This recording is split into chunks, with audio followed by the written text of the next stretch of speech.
Today we are going to discuss a somewhat under the radar type of investing. It's called campground investing, and this industry is more than fresh air, scenic shots, and a piece of land to pitch a tent on. There's some potential real money to be made using this strategy. And in this episode, you'll learn how you can get a piece of this $30 billion industry.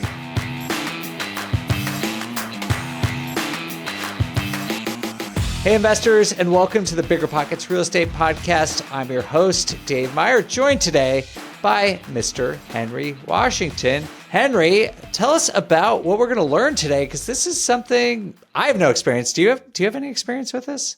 I do not, and I live in a very outdoorsy place, so this is very interesting to me to learn a little bit more about. I was wondering, it seems like Arkansas is sort of ideal for campground investing, but so I guess you're going to have a lot to learn from our guests today. Yes, I am going to be listening with open ears because we have a very seasoned investor and brand new BiggerPockets author, Heather Blankenship, and she's going to be talking about campground investing. And some people overlook campground investing, but we're going to deep dive, and what we're going to cover is what even is campground investing, how current real estate investing skills you may have could transfer over to this asset class, and as well as some myths or misconceptions about this category, because I believe there is a lot of myths around this category, and we have an expert here who can help us either debunk or prove those things true. Great. Well, I'm looking forward to it because I love learning about these new things, but I never really know how applicable as a buy and hold investor. Are my skills the same as what you need for investing and running a campground? So super excited to hear from Heather on that. And make sure to stick around to the end because we're going to talk about the exact steps to take to diversify your portfolio with campground investing. And if this type of investing piques your interest, we will give you a link where you can pre-order Heather's book, Real Estate Campgrounds, and get really cool bonuses that come with it. Sounds good. Let's bring on Heather. Heather, welcome to the BiggerPockets podcast. Thanks for joining us. Thanks for having me. All right, let's start with some real basics here because I don't know the answer, but what exactly is campground investing in the first place? Campground investing actually really shocked me because it's this unique mix between having a business as well as a real estate asset class. So it's essentially just a plot of land that people drive up, park their RVs on, and they pay the owner to be able to park their RV there. That is a really dumbed down version of it. And there's just so many more things that go into it. And there's so many different types of RV parks, but essentially it's just a piece of land where people park their RVs. But it's not to be confused with mobile home parks. Y'all, I feel like this is the biggest misconception is that people think that RV parks and mobile home parks are same thing. They are so not the same thing. Mobile home parks are affordable housing, and I want to make that really clear. It's a totally different asset class with different permitting, different zoning, different barriers to entry, different players in the market than an RV park. And mostly what we're talking about is a short-term RV park where people go and they're on vacation for an average of 3 days, and it's literally like outdoor hospitality. It's like running a hotel that's outside as opposed to managing an apartment. Does that make sense? Yes, that was a great explanation. Running a hotel that's outside sounds hard, though. So tell us a little bit about what are the variables. You said that a lot more goes into it. What are the big things you could be thinking about? Because as a long-term rental property investor, I understand rent and vacancy and some of the big expenses. What are the things you think about as a campground investor? Yeah, so I own multifamily properties as well. And some of the things that when I'm buying multifamily, usually it's either on city water, city sewer, or maybe you've got a well and a septic. Those are kind of your variables. There aren't a whole lot of other options. And when we start talking about RV parks, your utilities are going to make or break your deal. So when you're building a buy box or you're kind of searching out properties, you really need to figure out what type of utilities they have. Okay, so let's break this down just a little bit more. So when we're talking about utilities, what are each of the utilities that you need at a campground?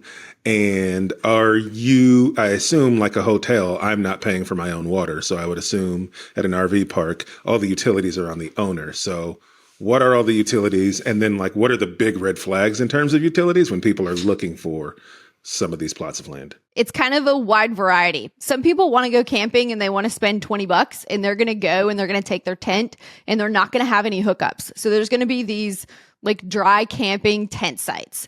And that's okay because that's a market of people, right?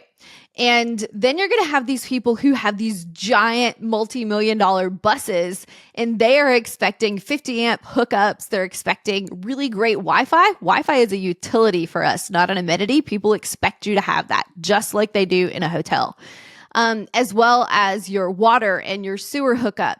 Now, you will find some campgrounds that might have, say, water and electric, and they don't have a sewer dump at the site, but they have a dump station.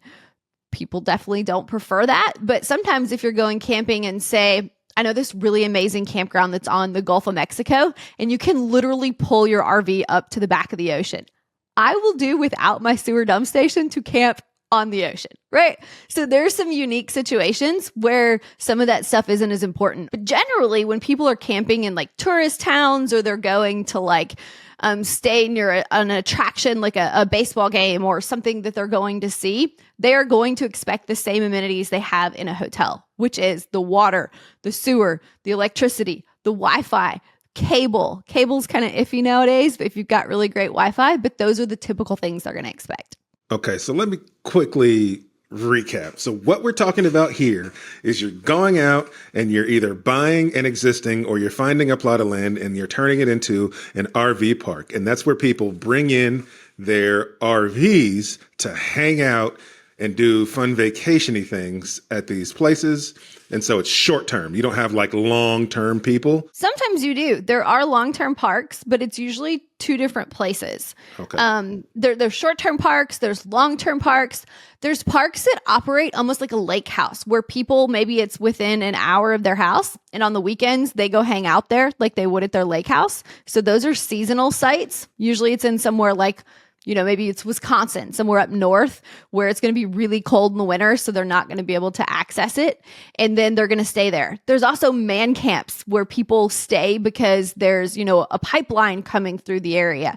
And that's a different thing. And like, you could totally lose your butt on that if you buy one of those and you don't know what you're buying. So there's a wide variety of RV park types.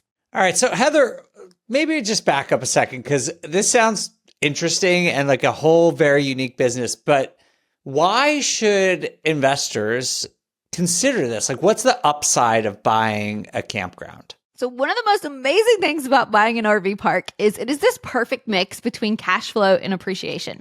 And the reason that is because it's commercial real estate. And I assume most of your listeners understand commercial real estate is valued based on the income you're taking in, the cap rate, and it just kind of continues to grow. And sky's the limit on what it's worth. Unlike, a single family home where we're looking at market comps and things like that. And so because you have this business aspect of it, you have all these different streams of revenue. One of my RV parks has over 10 different streams of revenue. And so that just keeps pumping the cash out from my cash flow, as well as increasing the value of the property. What? 10 streams of income? What are 5? Okay. So most of us love seeing somebody like, say, Cody Sanchez talk about laundromats, right? Well, an RV park has a laundromat inside of it. For some reason, these RVers all want to do laundry while they're camping, probably because your kids are outside getting covered in mud and everybody's got to wash all their stuff. And so you've got a laundromat mixed in with your RV park. People rent golf carts. You have a camp store where people are buying not only souvenirs, but things they've forgotten, food items. My camp store alone at that property we're talking about brings in over $150,000 a year. Wow. And then you've got, there's a pizza kitchen there, it's just kind of sky's the limit. You've got cabin rentals and glamping tents and like water rentals. You could go on forever. Wow. It sounds incredible. I can speak from experience about how when you're at a camp store and it's the most convenient thing, you'll pay anything for a beer or a soda or whatever it is. You just got a captive audience there. And I can see why it generates so much profit. So like, how did you get into this and like learn to manage all of these different revenue streams? Because it seems like it's much more complicated than like, just a traditional long-term rental property. It's definitely an active asset class. So when people, it was always entertaining to me when I first started out and I was operating my first park myself. And they're like, this is going to be my retirement job. And you're like, this is not a retirement job. And so almost a decade ago, actually it was 13 years ago in April, I was driving across the country in a camper from Florida to California and staying in these RV parks and looking at how busy they were and how much I had paid to stay there. And I'm like, dude, these things have got to be making a ton of money. It's like renting parking spots. It's totally not renting parking spots. That'd be buying a parking garage, which we know is totally different. But I started Google searching RV parks for sale and campgrounds for sale. And by the time I got to California, I had found one that was in bankruptcy, and the bank owned it. They had it left over from that market crash in 2008, and they were operating it themselves, and they wanted to get rid of it. I was 26 years old. I called them, and I was like, hey, I want to buy this. And they're like, how much money do you have? I'm like, I don't have any. and it was $3.2 million. And by the time I got back to Tennessee, which is where I lived at the time, from California, it was closing day on a $3.2 million RV park that I had never seen. And they gave me a non-recourse loan with no money down. But my first payment was $18,500. And my first electric bill was 10 grand. So I had to very quickly figure out, how the heck do you run an RV park? Okay. Well, I was going to back up for a second, but no, now I need to hear. So how many months of mortgage payments did you have to endure before you were actually profitable? Like, how did you make that work? It took me almost 3 years. And that's what people see and when you're looking at social media and you see how successful people are and what they're doing now, you don't see how hard it was to get there. And, I get these messages I have a women's mastermind. And so I get these messages from women and they're like, it just doesn't seem to be working out for me. And one of the biggest things I tell them is, you're not failing. You're probably giving up too soon. Because when you buy something like I did, I didn't even know I'd bought real estate, y'all. I just knew it was a campground. And you have a massive learning curve to figure out how the heck do you make this work. It is not overnight. And I was breaking even after probably about a year and a half, but to actually be like comfortable and able to sleep at night took me about 3 years. And I actually I got pregnant with my first child. I have 5 kids. I got pregnant with my first child the same month I bought that RV park. So I was pregnant, shoveling mulch. I literally slept in the office floor so that I wouldn't take up one of the spaces because I wanted to keep the income. This was back before you could hire all these like Google experts, and I was figuring out Google ads and pay for clicks, and I had no clue how to do that. Trying to have my Facebook page because that's what was popular back then to get all my campers. Like, it was literally a ton of work. But that $3.2 million RV park is now worth $13 million and has allowed me to build my portfolio up to about $30 million by pulling equity out and, buying other properties. So the 3 years was worth it. I mean, absolutely. Looking at those numbers, of 3 years is worth it. Oh, just for $10 million bucks? Yeah, I think it sounds worth it. But what the average investor listening to this is thinking is, how the heck did you float yourself until you were even at break even? Because you said it took you about a year and a half to get to break even. So what we want to be like, what should people be thinking about when they're buying one of these? Because even if you can get into one with little to no money, it doesn't mean you need little to no money to operate it. And that's the same thing with the single family real estate that we try to share with people. So like, how did that happen for you? How did you float it? There's a couple factors. So a lot of people, when I'm talking to them, they're like, I'm quitting my job and buying XYZ. Like, dude, don't quit your job. You still need that income until you've made enough money to make up for it. And you are steadily making that much money, not just like 1 month. And I was fortunate enough that my now ex-husband still had a job then. Like, he had a job with a decent income. So I didn't need to support us at that time. Fast forward a few years and I did need to support us and was grateful to have that campground. But at the time, his income supported our family. And then I had a little bit of savings, so that helped me. And the bank did give me 6 months of interest-only payments. So between the interest-only, having some savings, and not needing a salary myself for the meantime, I was able to do it, but it was so close every month. I can remember getting a cutoff notice for the power, and you can't have an RV park without power when everyone's expecting electricity, and going and begging the power company to give me until Monday to take my income in from the weekend. And they gave me the extra 3 days. Like, it was rough for a couple years. And so obviously I have learned a ton since then. And if I were doing the evaluation, I would make sure, when you're saying like, what do you tell people? Make sure you keep your job so you have an income. And then when you're running those numbers, make sure there's enough in there for either A, a salary for you, or B, a salary to have a team. Otherwise, you've literally just created a job for yourself that you don't get paid for. So making sure that salary for yourself or some people to do your operations is written into your underwriting. Because a lot of times when you're buying these deals, 88% of them are owned by mom and pop. And mom and pop, as we know, they have really great properties, but a lot of times they aren't the best at like spelling out their numbers and giving you all those details. So making sure you add those numbers back in when you're looking at a profit and loss statement is like, dude, it's key. Yeah, this is great information here, because one thing that you said that is very true is that this is not just real estate, it is a business. But because it is a business and real estate, it opens up different loan options for you that aren't available to somebody who's just going to buy just regular real estate.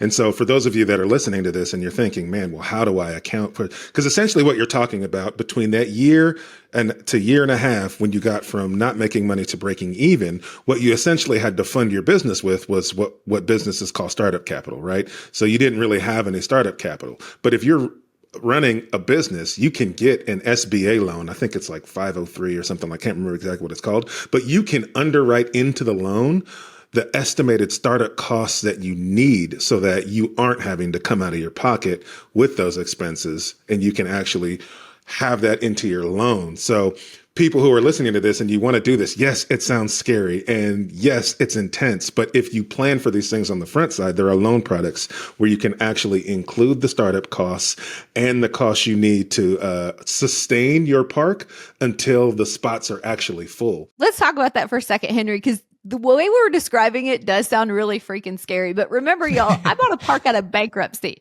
I did not go buy this like active investment that already had a bunch of customers there. I had 100 people I had to evict on day one because they were paying $300 a month that included all of their utilities. So I had this major uphill battle, which is not the same as going and buying, like a normal RV park that's already operating, and maybe there's some low hanging fruit and you're going to like make it worth a little bit more and improve the operations. So it is not typically a year and a half. It's not that long of a process, but you're absolutely right. There's some really great SBA loan options. So give the people an example too. You went from, it took you 3 years where you feel like you were, actually profitable.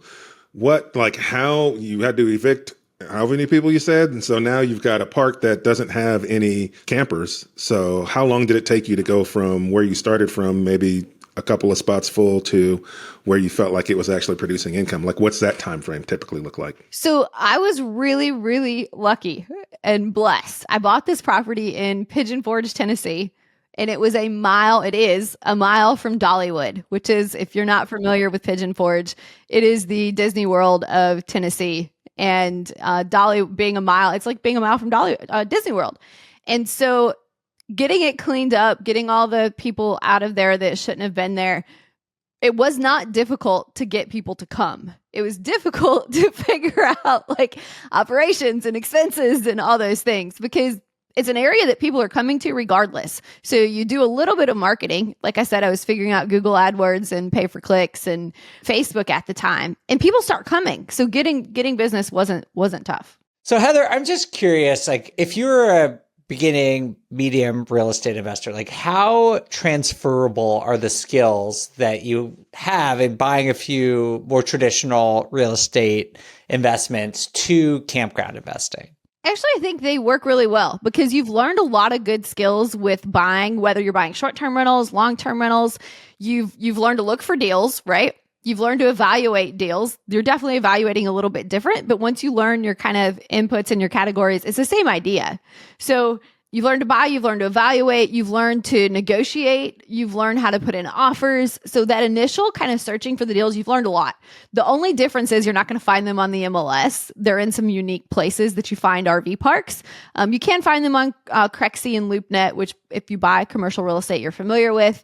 But there's some other unique places like rvparkstores.com, Parks and Places, Campground Connection, kind of RV park specific websites.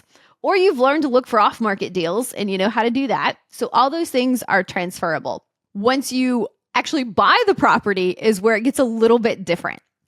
But if you have done any kind of Airbnb deals, meaning our short-term rentals rented on Airbnb, it's literally like having a bunch of Airbnbs in one spot.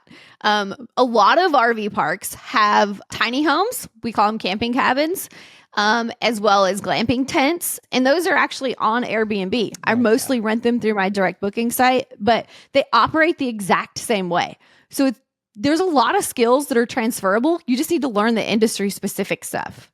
That makes a lot of sense. Like there's so much about just like financial underwriting, learning to find data, learning to make good and reasonable assumptions about growth and what Henry was just talking about, like how long it takes to stabilize a property and get it up and running. And honestly, so much of it's just confidence, I guess. Like where you're just about to say that. Yeah, it's just like learning to run a business and you're like, okay, there are going to be some things about this that I probably am not going to know. And I might even screw up a few times, but like I'll figure it out. There's so much of that sounds like it would transfer. Yeah, it's the confidence and the connections that you've made too. Because when you're like, dude, I have no idea, but I know a guy who does something related to this that I could call. Right, yeah. Or, whether it's your contractors that you can call, and if a lot of times they know somebody, or you've built these relationships and you can usually stumble your way through it at that point with a higher level of success than if you're starting from zero. I think one thing that is interesting to me is because this does sound super fun, right? And I'm sure people are interested in it, but then they may be scared at the thought of like how much time and effort you had to put into operating this. Are there RV parks or RV park investors who underwrite in a salary for like an operations manager to come do all those things for you so that you aren't involved in the day-to-day? 100%. One thing we don't have, and I'm probably going to get a lot of hateful messages for this, we do not have good management companies. I have not found a really great management company option. So you are going to have some management skills. At this point, I manage all my properties from 900 miles away. I live in South Florida now. And so I have really great park managers. Sometimes it's tough to find somebody who's been an RV park manager because it's pretty niche. You can find people, but it's tougher. But if you find people who've been a hotel manager or managed an apartment complex, they have, like we talked about, some transferable skills, and you can usually teach them the rest if you have some basic knowledge on that. But you can definitely hire a team. However, I would say if you have never done this before, I wouldn't live 900 miles away if you know nothing and you have no base relationship with that park manager. That sounds like a really quick way to go broke to me. I would want to be able to visit the property frequently when you're first starting out until you know the ins and outs and have been able to write like some solid operation plans for SOPs and like procedures and things like that. Can I play a little game with you? Of course. So I have some like just myths, maybe they're myths, maybe they're truths in my head about like what this is like. Can I just kind of spout them off to you and you talk to me about how realistic or unrealistic they are? Yes, let's do it. This is a good game. I like this. Okay. Myth number one is that you really have to have like a very strong level of expertise in this very strategic niche in order to be profitable. No, you definitely don't. You do need to quickly learn some things. But if you have a good work ethic and you're good at like doing the things you say you're going to do and following up and managing people, those are some basic skills you would need. For example, I get a report every day from the property. I know because one of my biggest expenses is my man hours, because there's grounds care, there's housekeepers, there's the people in that camp store we talked about, the customer service people. So my man hours are a big part of my budget. So every day, I know how much money I took in for the day, how much money I took in last year and the year before that on the same day, as well as what all those employees did, how many people are checking out and how many people are checking in, because I want to be controlling those man hours since they're one of my biggest expenses.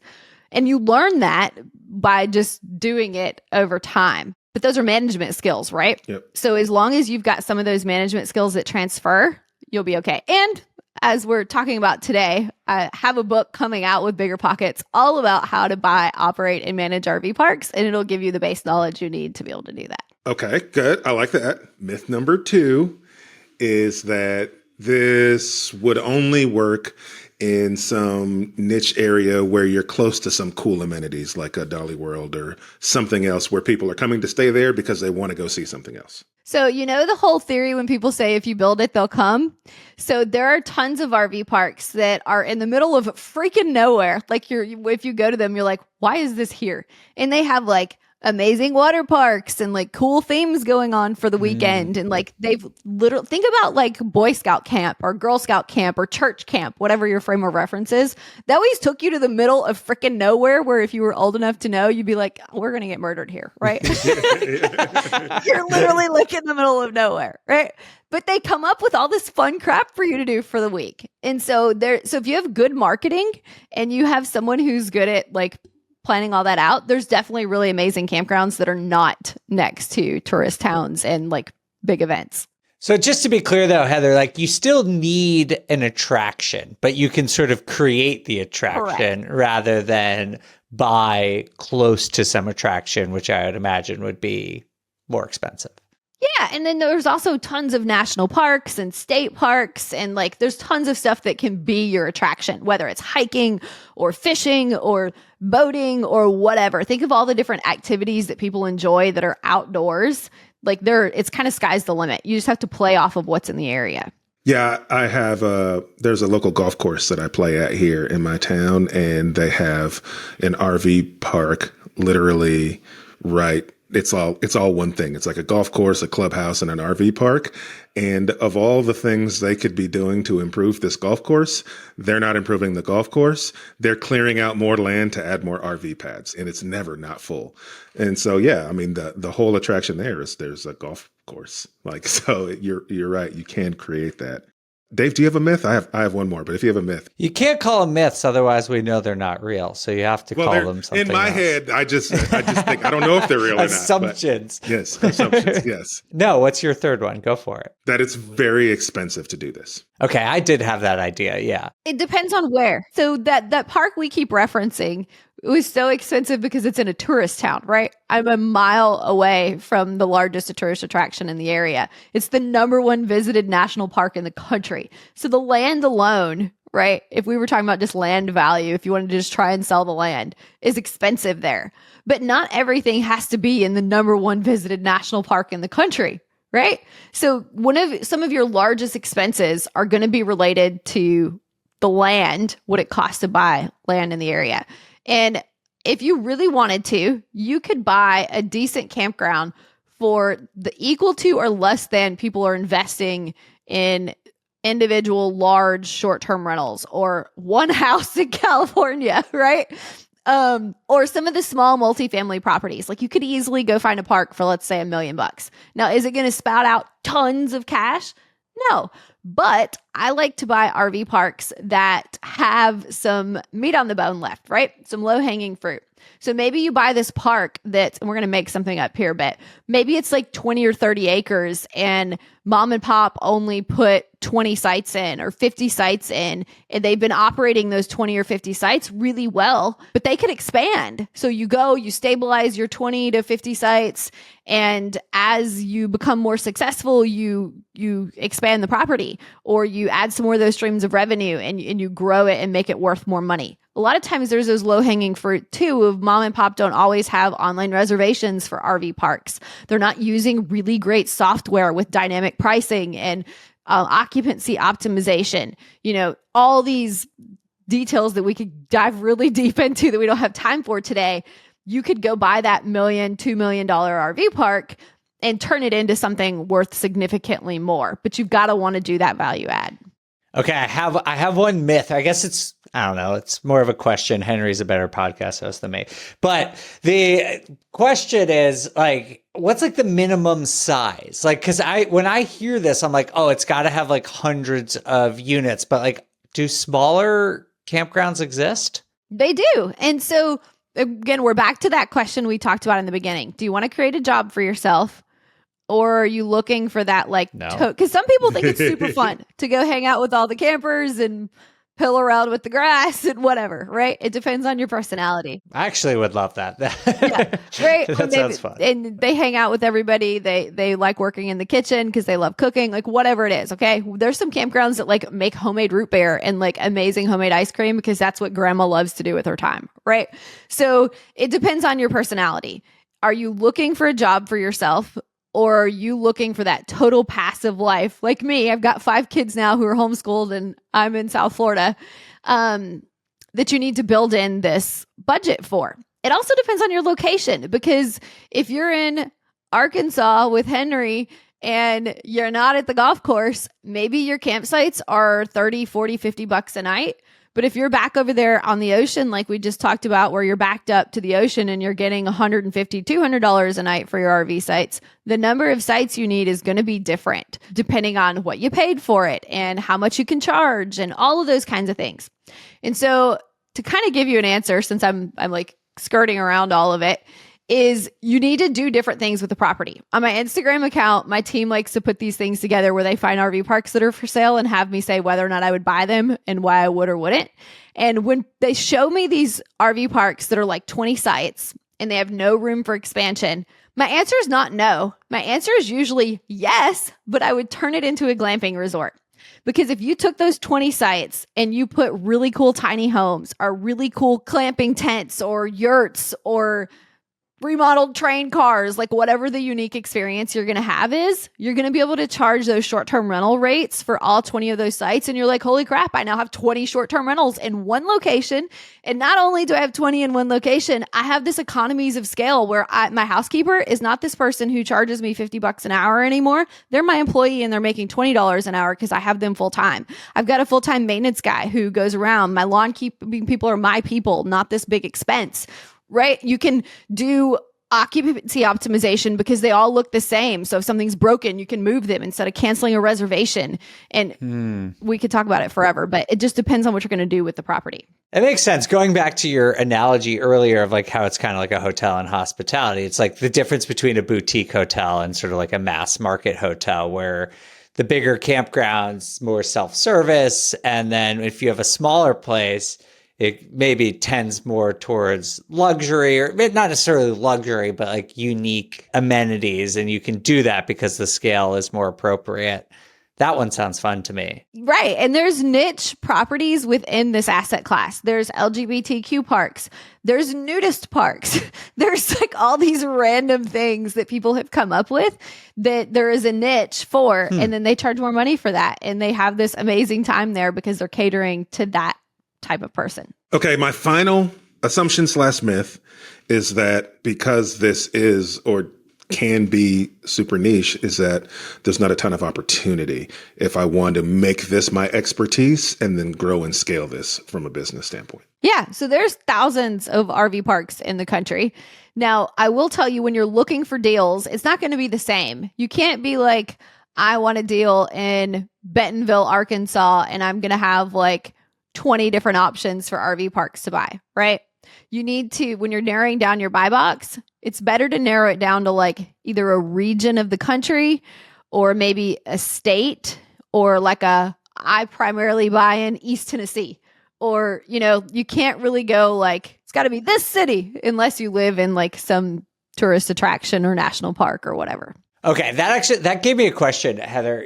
With mobile home parks, there's a lot of regulation around it. Do campgrounds face similar types of regulation from state to state? Because I've heard, when you do mobile home parks or tiny homes, like going from one state and expanding is tough because you have to learn a whole new set of laws. Is the same thing exist in campgrounds? So I actually own more mobile home parks than I do RV parks. So it's a good conversation for us to have. There are different regulations by county or city, just like there are if you were going to like remodel something, right? Going and getting a permit is going to be a slightly different process in each county or city. Same with like having an Airbnb. The rules for short-term rentals are going to be slightly a little bit different. So that's the case with RV parks. Glamping, when we're talking about those glamping tents and stuff, can be a little more difficult, similar to a mobile home park, not because they don't want them there, but because they're not as familiar with them. So they don't have like regulations and rules and process in place all the time. So sometimes it can take a little bit longer if you want to put glamping tents in or something like that. And kind of got it. I can remember putting glamping tents in one time and having to convince them they weren't permanent structures. And that was the only reason they let me keep them. So your question about mobile home parks, also mobile home parks, one of the big things is rent control. A lot of times you're in areas that have rent control and you might not be able to do exactly what you want to with that property. There's no rent control on RV parks because it's not meant for housing. Awesome. Great. Well, thank you. That makes a lot of sense. And yeah, it just seems like a very attractive, fun thing to do. I want to make root beer and just like hang out with people and maybe make some sandwiches. That sounds fun. So I think this is a super cool niche, and I hope you didn't take any of my questions as challenging. I think it's really, really cool, and I want people to be able to get into this if they're interested. As people are looking into this, maybe can you give us like what are some of the biggest pitfalls that people see in this industry, or looking back now, or as you're doing new deals, what are the things that you know when I'm looking for property? These are the things that I'm looking for. These are the things that I'm staying away from, and kind of how are you planning like getting into new deals? That's a great question. So one of the top things we talked about earlier were those utilities. I would really like a property that has city water and city sewer.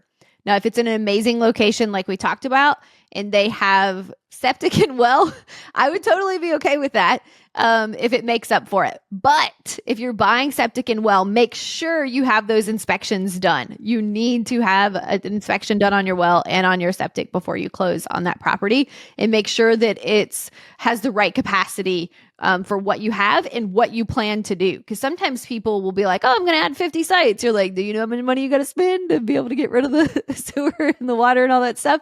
I would also make sure that I've verified the number of sites. So nobody do this and mess up poor mom and pop unless you are actually under contract.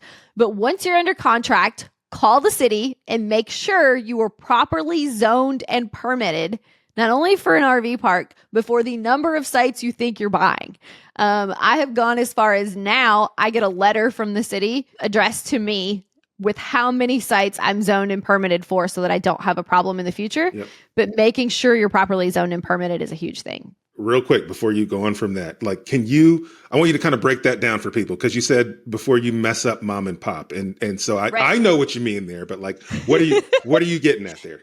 So it oftentimes happens, let's say mom and pop had a fight and pop loves his backhoe and he's gone out and he's gotten on his backhoe and he's like blown off some steam by building 5 additional sites at their RV park, which is great for them because now they're bringing in the revenue for the 5 additional sites. But if the city were to come out and do some form of inspection and actually count the number of sites, which they're probably not going to do to mom and pop because they've been there for a million years, they're buddies, there's no reason to reinspect. But you, as you're thinking about expanding or you're getting new permits for things, the city's coming out and they're looking at what you're doing. And when they do that, if they find out that you have sites that are not already zoned or permitted to be able to do that, they're going to make you remove them, or they're going to make you change them in some way that's going to cost you some money. It's kind of like if we're talking about long-term rentals, that they got the proper permit to add the expansion on their house, right? The house says it's 3 bedroom, 2 bath, but like, where'd this 4th bedroom come from, right? Or where'd this extra bathroom come from? So how do you do that in a way where you protect yourself before you buy the asset, but you also don't throw the current owner under the bus? Right. So when you're buying normal single family homes, you write this offer and maybe you have like 5 days for an inspection. I haven't bought a single family home in so long, I don't know what's standard, but let's say they give you like 5 days to do your inspection. And then your money goes hard, right? Whatever earnest money you put down, you can't get back and all those kinds of things. In commercial real estate, it is very common for that period of time to be longer so that you have longer to inspect because there's more to it. In RV park, there's a lot of moving parts. So it is not uncommon to have a 60 or 90 day, 60's better, but 60 or 90 day due diligence period where people go in and they're getting phase 1 studies done. They're inspecting those septic and wells we talked about. They're going, because it's a business, they're going through your credit card, merchant service reports to see how much money you're taking in and all those kinds of things. During the due diligence period, after you've signed your contract and agreed on your price with mom and pop, you then call the city to get your letter and make sure you're properly zoned and permitted. Don't call before, otherwise you're going to mess up mom and pop. All right, great. Heather, thank you so much. This has been a lot of fun, a really cool conversation and eye-opening about, honestly, an asset class that I had never really personally considered before. But it's such a cool niche and something that I think would be a really fun, sounds like very profitable option for a lot of investors out there. So if anyone does want to learn more, make sure to check out Heather's new book. It's called Real Estate Campgrounds. It's sold at the BiggerPockets bookstore. And if you buy it before August 6th, you'll get free bonuses as long as you use the link www.biggerpockets.com/camppod. We will also make sure to include all of Heather's contact information, the book link, all of that good stuff in the show notes below. Heather, thanks so much for joining us today. Thanks, Dave and Henry. This is fun. Thank you so much. Absolutely. For BiggerPockets, I'm Dave Meyer. He's Henry Washington, and we'll see you next time.